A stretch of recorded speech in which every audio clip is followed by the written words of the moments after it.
अस्सलाम वालेकुम। आज हम सी सी 3.1 चैप्टर 12 के पेज 10 में मिग मैग वेल्डिंग प्रोसेस के हवाले से उसकी जो समरी है उस पर डिस्कस करेंगे। तो ये जो मिग मैग वेल्डिंग प्रोसेस है इसको गुमा भी कहते हैं। इसको अमेरिकन टर्म में इसको जो है वो यूज़ किया जाता है। तो यहाँ से अभी हम इसको स्टार्ट करते हैं। Equipment requirements. तो नंबर 1 में transformer, rectifier, constant voltage type. तो मिग मैग वेल्डिंग प्रोसेस में ये चीज़ जहन में रख लें कि इसमें जो कांस्टेंट वोल्टेज टाइप इसमें यूज़ किए जाते हैं और ये बहुत ज़्यादा इम्पोर्टेंट जो क्वेश्चन है। ये तकरीबन जब भी एग्ज़ाम होते हैं सी स्विप के हवाले से उस वक्त ये लाजमी जो है वो आएगा। और अगर हम बात करें एम एम में और टिग वेल्डिंग प्रोसेस की तो कांस्टेंट एम्परेज जो है वो इस्तेमाल किए जाते हैं। तो मिग मैग वेल्डिंग प्रोसेस में कांस्टेंट वोल्टेज टाइप है और एम एम और टिग वेल्डिंग प्रोसेस में कांस्टेंट एम्परेचर टाइप इस्तेमाल होते हैं। तो नंबर 2 में ये power and power return cables है और जिसमें एक अर्थ क्लैंप होता है और दूसरी जो लॉन्ग केबल जो वेल्डिंग होल्डर जिस पे अटैच होता है। तो नंबर 3 में an inert active or mix shielding gas argon or carbon dioxide.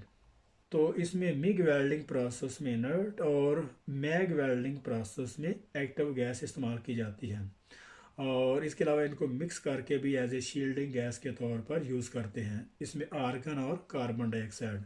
अगर हम इनर्ट की बात करें तो उसमें आर्गन और हीलियम इस्तेमाल की जाती है। ये गर्म करने से फैलती नहीं है क्योंकि ये इनर्ट होती है और ये जो इनर्ट गैस है ये गर्म करने से फैलती नहीं है क्योंकि ये न्यूट्रल गैस है। और इसी तरीके से एक्टिव गैस है जिसको हम मैग वेल्डिंग प्रोसेस में इस्तेमाल करते हैं। इसको एक्टिव इसलिए कहा जाता है कि ये गर्म करने से फैल जाती है, इसीलिए ये एक्टिव है। और इसके अलावा नंबर 4 में गैस हाउस है और flow meters and gas regulators. और गैस रेगुलेटर के ऊपर जो फ्लो मीटर भी होता है और इसी तरीके से साथ उसके गैस हाउस अटैच होता है। जो गैस रेगुलेटर जो वाया सिलेंडर से गैस गैस रेगुलेटर और उसके बाद गैस हाउस से जाती हुई टार्च हेड असम्बली तक जब जाती है और उसके बाद वेल्ड मेटल को शील्ड प्रोवाइड करती है। नंबर 5 में मिग टार्च विद हाउस है, linear diffuser contact tip and nozzle और यहाँ तक। उसके बाद नंबर 6 में wire feed unit with correct drive rolls हैं और इसको चेक करना कि वो प्रॉपर तरीके से मूव हो रहे हैं। और नंबर 7 में electrodes wire to correct specification and diameters. और इसके अलावा जो फिलर वायर की जो स्पेसिफिकेशन है उसको चेक करना, उसका जो लीनियर है उसको चेक करना कि उसी के मुताबिक जो है वो करेक्ट है। और इसके अलावा नंबर 8 में करेक्ट वाइजर ग्लास है, all safety clothing and good extraction. यहाँ तक इसको देखते हैं। और इसके अलावा वेल्डिंग हेलमेट को चेक करना और वाइज़र को वेल्डिंग हेलमेट भी कहते हैं। और उसके अलावा उसके जो ग्लास हैं उसका जो शेडेड वाइज़र है उसको चेक करना कि वो हमारे जितने एम्पेयर हम इस यूज़ कर रहे हैं उनके मुताबिक उसकी जो ग्लास की रेटिंग है। और इसके अलावा ऑल सेफ्टी क्लॉथिंग है। और इसके अलावा सेफ्टी क्लॉथिंग है तो वेल्डिंग करने के दौरान प्रॉपर तरीके से जो सेफ्टी क्लॉथिंग है जैसे कि एप्रन है और उसके अलावा पैड्स हैं और लॉन्ग शील्ड और लॉन्ग स्लीव ग्लव्स हैं लेदर के। तो इस तरह की शूज़ वगैरह और इसके अलावा गुड एक्सट्रैक्शन सिस्टम है और वेल्डिंग के एरिए से जहाँ पे फ्यूम्स हैं उनको प्रॉपर तरीके से वहाँ से डिस्चार्ज करना, उसको एक्सट्रैक्ट करना। और इसके बाद पैरामीटर इंस्पेक्शन पॉइंट हैं। तो मिग मैग वेल्डिंग प्रोसेस के जो पैरामीटर और उसके जो बहुत ज़्यादा इंपॉर्टेंट इंस्पेक्शन पॉइंट हैं उसमें नंबर 1 में WFS वायर फीड स्पीड है और उसका जो एम्परेज है उसको चेक करना कि जो स्पीड के दौरान उसके एम्पेयर जो है मैच कर रहे हैं। उसके बाद OCVR वेल्डिंग वोल्टेज है और इसको चेक करना।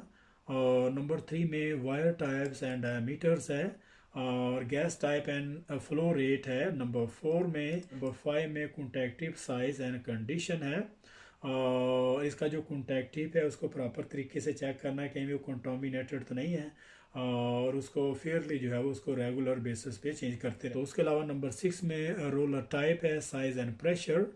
और इसके अलावा नंबर 7 में लीनियर साइज है कि इसका जो लीनियर साइज़ है वो फिलर वायर के मुताबिक करेक्ट होना चाहिए कि एक लीनियर साइज़ में 2 टाइप की फिलर वायर आ सकती हैं जैसे कि 0.6 0.8। तो एक लीनियर के साइज़ में 2 फिलर वायर जो है एडजस्ट हो सकती हैं। और इसी तरीके से नंबर 8 में इंडक्टेंस सेटिंग है और मिग मैग वेल्डिंग प्रोसेस में ये इंडक्टेंस जो सेटिंग है, ये मिग मैग वेल्डिंग प्रोसेस, यहाँ पे क्वेश्चन भी बहुत बड़ा क्वेश्चन है यहाँ पे ये, और ये आमतौर पर हर जो है वो एग्ज़ाम में आता है कि इंडक्टेंस जो सेटिंग है ये किस वेल्डिंग प्रोसेस में होगी। तो उसमें सब मेर्ज आर्क वेल्डिंग प्रोसेस है, TIG welding process, flux core arc welding और मिग मैग वेल्डिंग प्रोसेस। तो जो इंडक्टेंस सेटिंग है ये मिग मैग वेल्डिंग प्रोसेस में होगी। तो उसके अलावा नंबर 9 में इंसुलेशन और एक्सट्रैक्शन सिस्टम है, और इसकी जो इंसुलेशन है, जो केबल्स की, जो इलेक्ट्रिकल की जो केबल्स हैं उसमें जो इंसुलेशन है उसको चेक करना कहीं से वो उसकी जो प्लास्टिक है वो क्रैक ना हो या उसमें क्रैक्स चिप्स वगैरह ना हो, तो वहाँ पे जो है वो स्पार्क आने। और इसके अलावा एक्सट्रैक्शन सिस्टम में जो फ्यूम्स हैं उनको प्रॉपर तरीके से एक्सट्रैक्ट करना। और नंबर 11 में ड्यूटी साइकिल है, ड्यूटी साइकिल और करंट कैरिंग कैपेसिटी, और इस चीज़ को चेक करना कि जो और इस चीज़ को चेक करना कि जो हमारे इक्विपमेंट हैं जैसा कि, और इसके अलावा ड्यूटी साइकिल के हवाले से और करंट कैरिंग कैपेसिटी के हवाले से जो हमारे कंडक्टर हैं, जो केबल्स हैं, जो सर्किट हैं, उनको चेक करना क्या वो उसका जो ड्यूटी साइकिल है वो करेक्ट है। और उसके अलावा नंबर 12 में ट्रैवल स्पीड है, डायरेक्शन ऑफ एन एंगल्स, और उसके अलावा travel speed, direction and angles, और उसकी जो ट्रैवल स्पीड को चेक कर, और उसके अलावा ट्रैवल स्पीड को चेक करना कि उसका जो एम्पेयर है उसके वोल्टेज हैं वो अकॉर्डिंग टू ट्रैवल स्पीड के मुताबिक हैं, और वो अप्रूव WPS में जो है वो मेंशन है। और इसके बाद टिपिकली वेल्डिंग इम्परफेक्शन है, आमतौर पर मिग मैग वेल्डिंग प्रोसेस में जो इम्परफेक्शन आते हैं उस सिलिका इंक्लूजन्स। तो उसके बाद टिपिकल वेल्डिंग इम्परफेक्शन है, इसमें नंबर 1 में सिलिका इंक्लूजन्स हैं, और नंबर 2 में lack of fusion mainly of the dip transfer. तो जैसे कि अभी हमने लास्ट पेजेस में डिप ट्रांसफ़र में जो है वो लैक ऑफ फ्यूजन आमतौर पर आती है जब हम थिकर प्लेट को वर्टिकल डाउन में वेल्डिंग कर रहे होते हैं। तो सिलिका इंक्लूजन जो है ये जो है फ्राइटिक स्टील में आती है और मिग मैग वेल्डिंग प्रोसेस में। तो सरफेस पोरोसिटी है, ये गैस अगर कहीं से लॉस होती है या बेस मेटल को प्रॉपर तरीके से क्लीन नहीं किया, इस वजह से सरफेस पोरोसिटी आ सकती है। नंबर 4 में बर्न थ्रू है, ये using spray for the sheet, और बर्न थ्रू इस वजह से आता है कि जब हम स्प्रे मेटल जिसमें हाई करंट, डेंसिटी, वोल्टेज और एम्परेज इस्तेमाल होते हैं, अगर वहाँ पे हम किसी पतली शीट को वेल्ड करते हैं तो उस वक्त बर्न थ्रू आ सकती है। तो यहाँ पे लास्ट में एडवांटेज एंड डिसएडवांटेज है। तो मिग मैग वेल्डिंग प्रोसेस के जो एडवांटेज और डिसएडवांटेज हैं, तो सबसे पहले हम बात करते हैं एडवांटेज की। तो उसमें नंबर 1 में हाई प्रोडक्टिविटी इसकी, क्योंकि इसमें इसका ऑपरेटिंग फैक्टर बहुत ज़्यादा है, क्योंकि कंटिन्यू इसकी जो फिल वायर जो ड्राइव रोल से होती हुई कंटिन्यू जो है वो ड्राइव की जाती है, और इसी तरीके से उसकी जो वेल्ड की जो प्रोडक्टिव इंक्रीज़ होती है, और वो कंटिन्यू फिलर वायर चलने की वजह से तो इसका ऑपरेटिंग फैक्टर बहुत ज़्यादा हाई होता है, क्योंकि कंटिन्यू इसमें जो है वो फिलर वायर ड्राइव रोल से होती हुई कॉन्टैक्ट टिप से वेल्ड पूल में डिपॉजिट हो रही होती है। तो ज़्यादातर इसका स्टॉप नहीं करना पड़ता, और इसका जो ऑपरेटिंग फैक्टर है वो भी हाई होता है, और उसकी जो प्रोडक्टिविटी इसीलिए जो है वो हमें ज़्यादा मिलती है। तो नंबर 2 में इजीली ऑटोमेटेड रोबोटिक सिस्टम है, ये बड़ी आसानी से इसको जो ऑटोमेटेड हो इसको सेट किया जाता है वेल्डिंग के लिए।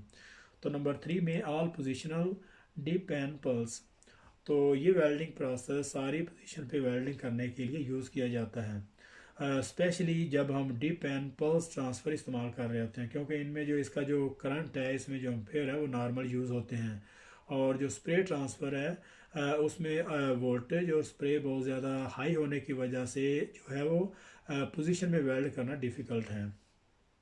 तो नंबर 4 में वाइड मटेरियल थिकनेस रेंज है, तो बहुत सारे मटेरियल की जो थिकनेस है उसको वेल्ड करने के लिए यूज़ किया जाता है। नंबर 5 में कंटिन्यू इलेक्ट्रोड्स हैं, और इसका जो एडवांटेज ये है कि ये कंटिन्यू इलेक्ट्रोड इसका जो है वो डिपॉजिट हो रहा होता है, तो इसीलिए हाई प्रोडक्टिविटी मिलती है, इसका ऑपरेटिंग फैक्टर जो है वो ज़्यादा होता है। तो नंबर 1 में डिसएडवांटेज की बात करते हैं, तो नंबर 1 में लैक ऑफ फ्यूजन है, तो lack of fusion dip transfer में आती है। Small range of the solid wire, इस की जो वायर है, सॉलिड वायर की जो रेंज है वो बहुत ज़्यादा स्मॉल होती है, क्योंकि ये हाई क्वालिटी इसको इनिशियल कास्टिंग के दौरान ही इसको हाई क्वालिटी का इसको रिफ़ाइन और क्लीन किया जाता है, इस वजह से इसकी जो रेंज है कंज्यूमेबल की वो बहुत ज़्यादा स्मॉल है। तो नंबर 3 में protection for the side working, तो इसको जो साइड प्रोटेक्शन के लिए जो है ज़्यादा, तो मिग मैग वेल्डिंग प्रोसेस में जो साइड वर्किंग के लिए बहुत ज़्यादा प्रोटेक्शन की ज़रूरत होती है। तो नंबर 4 में कॉम्प्लेक्स इक्विपमेंट हैं, इसके जो इक्विपमेंट बहुत ज़्यादा कॉम्प्लेक्स हैं, इसको सेटल करना वर्किंग के दौरान थोड़ा डिफ़िकल्ट है बाकी वेल्डिंग प्रोसेस की निस्बत। तो नंबर 5 में हाई जून लेवल्स हैं, तो मिग मैग वेल्डिंग प्रोसेस में इसकी जो फिल वायर है वो हाई जून लेवल इसमें, तो मिग मैग वेल्डिंग प्रोसेस में इसका जो जून है वो बहुत ज़्यादा हाई होता है।